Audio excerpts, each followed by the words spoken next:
I will tell you, when I speak to people about Bitcoin or crypto, it reminds me a lot of the conversations I used to have with people who were gold bugs. I used to say the laser eyes are the same as the gold bugs. Yes. And people take those terms a little personally, and trust me when I say I'm just saying what, Right. what I see. But the other thing that strikes me a little bit is I know that, why don't I ask?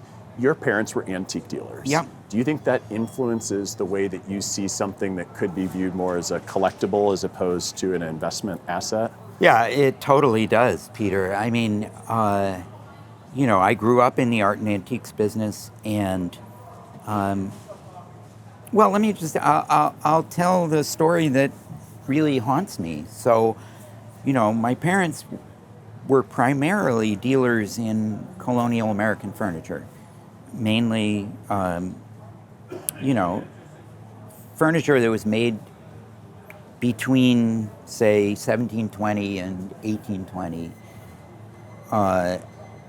Museum quality objects. You could walk into the Metropolitan Museum of Art or the St. Louis Art Museum and go to the furniture collection, and you would see the kinds of chests of drawers and chairs and mirrors and other objects that my parents dealt in.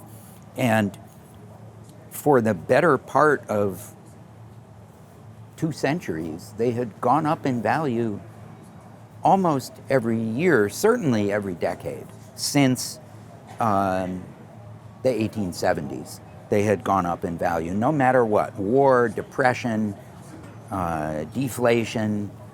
These objects had become more and more valuable year after year, decade after decade, and it was like clockwork. And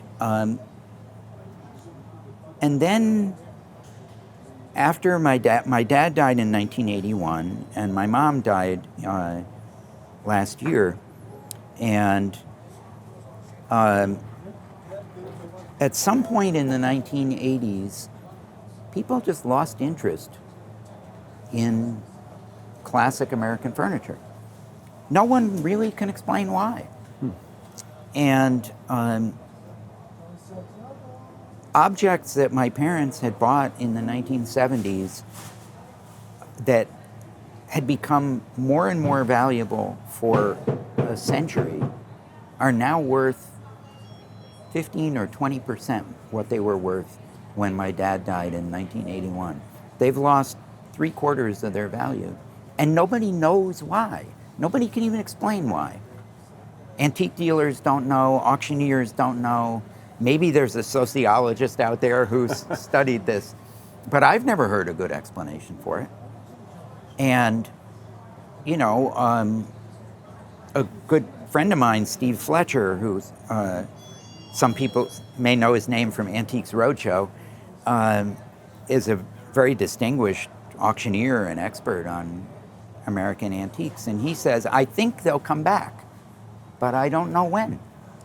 And so I think it's very important for people to realize that just because something has gone up for a long time doesn't mean that it will always go up.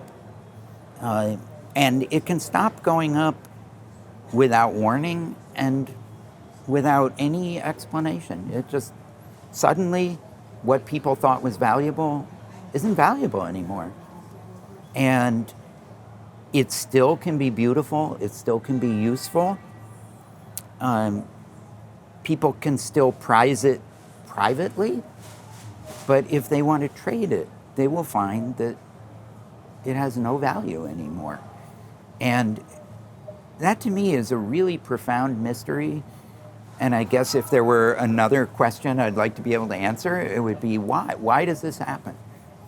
I have no idea. But it could happen. It could happen to Bitcoin. It could happen to any number of other financial assets that people regard today as valuable. And when it does, people will protest. They'll be angry. They'll be baffled. They'll rage against it. And the market won't listen. I own a highboy, a high chest of drawers that my mom very generously gave to us.